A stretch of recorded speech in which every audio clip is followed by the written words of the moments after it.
চলো বন্ধুরা, আজকে একটু তোমাদের সাথে রান্না বান্না শেয়ার করি। আর কী রান্না করছি সেগুলো একটু হালকা পাতলা করে তোমাদের একটু দেখিয়ে নিই। তো রান্না করবো, দেখো এই দেখো ছোটো ছোটো মাছ। তো মাছটা আমি ভেজেই রেখে দিয়েছিলাম, মানে তখন আর ভিডিও করা হয়নি। আর এই ছোটো ছোটো মাছের মধ্যে কিছু ওই জিওল মাছ আছে, এইগুলো দেবো। আর এই যে রান্না করবো এখানে আছে লাউয়ের ডাঁটা, আর এখানে আলু পেঁয়াজ আর লঙ্কা সব কুচিয়ে রেখেছিলাম। আর এখানে আছে আলু পেঁয়াজ টলিটা ভাজা করব। তো দেখো আমার অবস্থা, আলু পেঁয়াজ টলিটা তেলের মধ্যে দিয়ে মানে পেঁয়াজ টলিটা ফুটছে, তো ছিটকে যাচ্ছে। তো আমার দিকেই আসছে বেশিরভাগ ছিটকে। তো তারপরে এই যে আমি একটু নাড়াচাড়া করে নিলাম।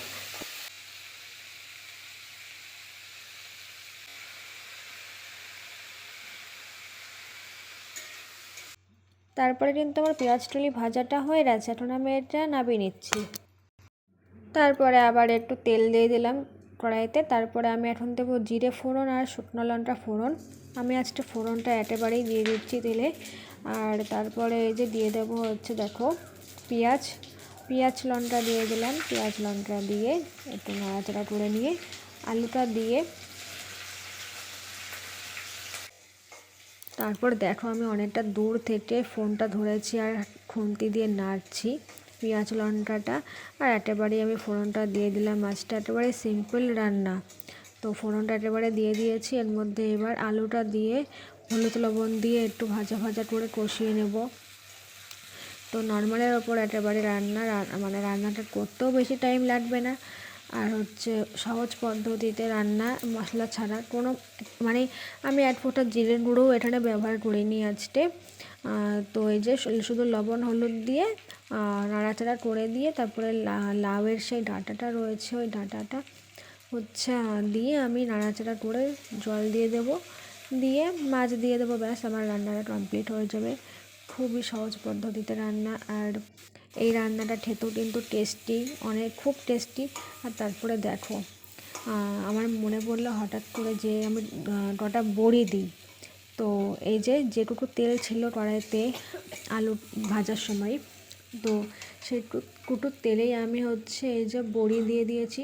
প্রায় 10টা বড়ি দিয়েছি, আর বড়িগুলো আমার আলুর সাথে ভাজা হয়ে যাচ্ছে, তাই আমি একটু সরিয়ে রাখছি। তো একেবারে সরিয়ে রেখে দিলাম। তারপরে এই যে লাউয়ের ডাঁটাগুলো দিয়ে দিলাম।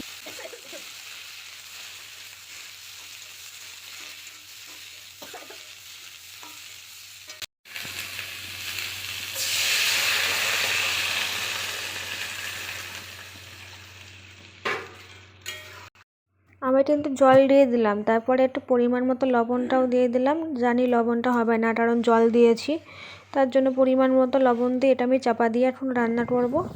তো তারই মধ্যে দেখো এত অসুবিধা কাশি হচ্ছিল লন্ডার ধোয়াতে, তার জন্য ফ্যানটা চালিয়ে দিয়েছি। তো তারপরে দেখো চলে আসলাম, তোমাদের একটু দেখাই। এই দেখো পেঁয়াজ টলি ভাজাটা দেখো। আর এখানে এই যে বড়িগুলো সাইডে রেখে দিয়েছি, আর এখানে মাছগুলো সাইড করা, সবগুলো দিয়ে দেবো একটু পরেই। তো এই যে প্রায় আমার কিন্তু আলু সেদ্ধ হয়ে গেছে, ডাঁটা সেদ্ধ হয়ে গেছে। এবারে আমি মাছগুলো ঢেলে দেব। তো মাছগুলো ঢেলে দিয়ে আরও একটু ভালো করে তো এই যে আমার হালকা পাতলা মশলা ছাড়া সহজ পদ্ধতিতে রান্না হয়ে যাবে, টাইমটাও কম লাগে, আর খেতেও খুব টেস্টি হয়। নর্মালি একটা খাবার। তো কেমন লাগলো তোমাদের অবশ্যই কিন্তু কমেন্ট করে জানাবে। আর এই রান্নাটা খেতে কিন্তু অসাধারণ হয়েছিল, মশলা ছাড়া রান্না। তো আমি কোনো মশলা এখানে অ্যাড করিনি, শুধুমাত্র কাঁচা লঙ্কা, কাঁচা পেঁয়াজ আর হলুদ লবণ আর জিরে ফোড়ন দিয়ে রান্না। আর কটা বড়ি, আর সাথে আলু, লাউয়ের ডাঁটা আর ছোট ছোট মাছ, জিওল মাছ আছে কয়েকটা, তার সাথে আছে ছোট ছোট পুঁটি মাছ। তো আমার তো দারুণ লেগেছে।